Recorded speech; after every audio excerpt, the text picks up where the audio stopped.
कि तहरा चलते सपनवा के छोड़ दे,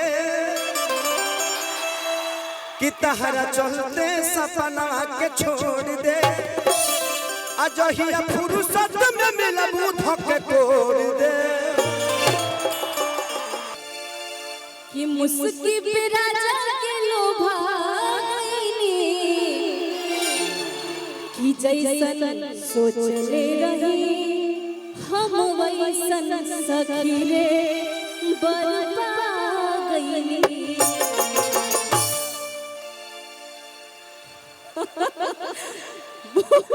नहीं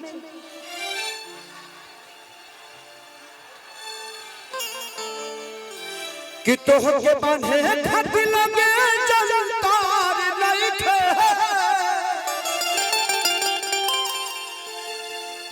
कि हमारा में पवजी में कवनो अंतर नहीं थे।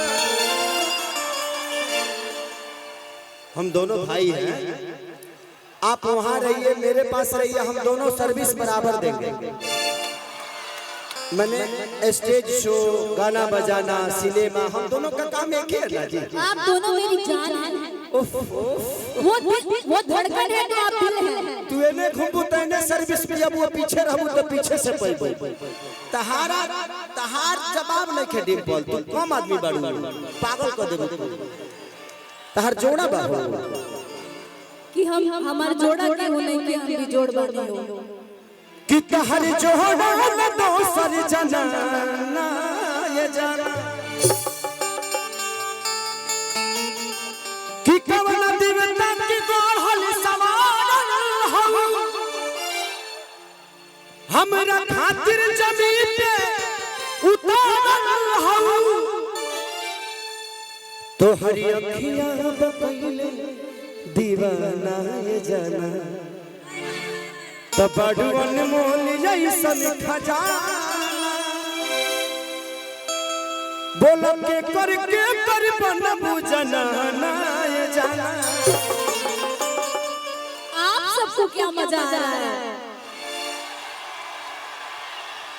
के कर बनवे में मार तो हम चिल्ला रहा है बड़ा लोग। तनी पिए दा भइलू मैं खाना, बोल के करके कर बनबू जनाना ये जाना।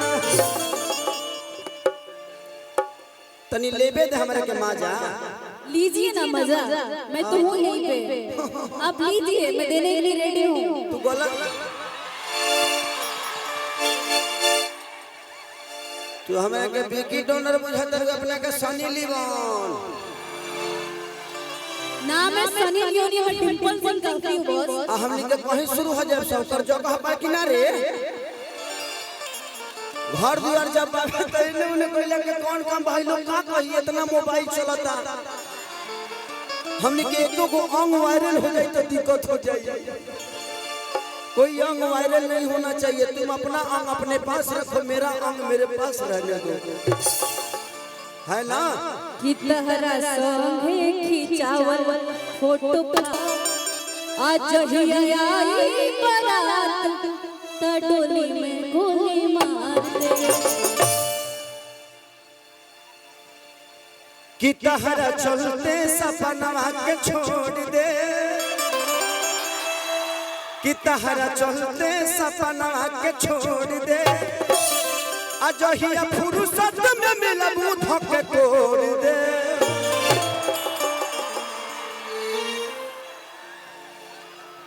कि तहरा चाहे में बिस्कुटापन बोर, कितने अच्छे हैं आप, कितने अच्छे हैं, सच बहुत अच्छे हैं। अच्छे नहीं होते तो यहाँ नहीं होते। इस जिंदगी में जो भी अच्छा है डिम्पल, ये सच्चाई। अभी तक हम लोग मस्ती कर रहे थे, आप लोग को मजा देने के लिए मुझे कुछ भी बोलना होता है मैं बोलता हूँ, हमारा वायरल होने से डर ना होला। ऐसे जो हम का कही नहीं, हमारा पता बा केहू का कहेला हमरा पता बा। जिंदगी में यहाँ जितने भी कलाकार बैठे ये हर आदमी दिल का अच्छा है, इसीलिए आपके सामने खड़ा है। नहीं तो यहाँ बहुत सारे कलाकार आवता लो जाता लो, केहू के पत्ते तक लेना चाहिए।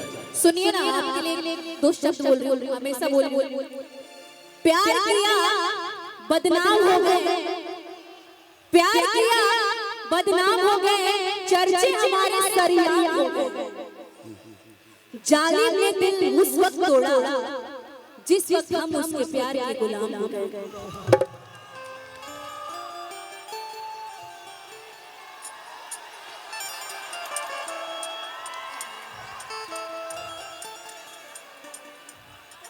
तुम दुनिया के सामने प्यार को सरेआम करते हो।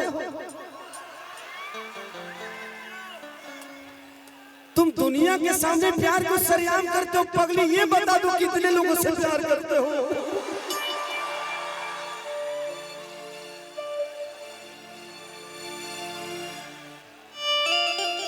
अरे यार दिल अटक ही गया मेरा। Sorry sorry sorry. टूट जाए राजा जी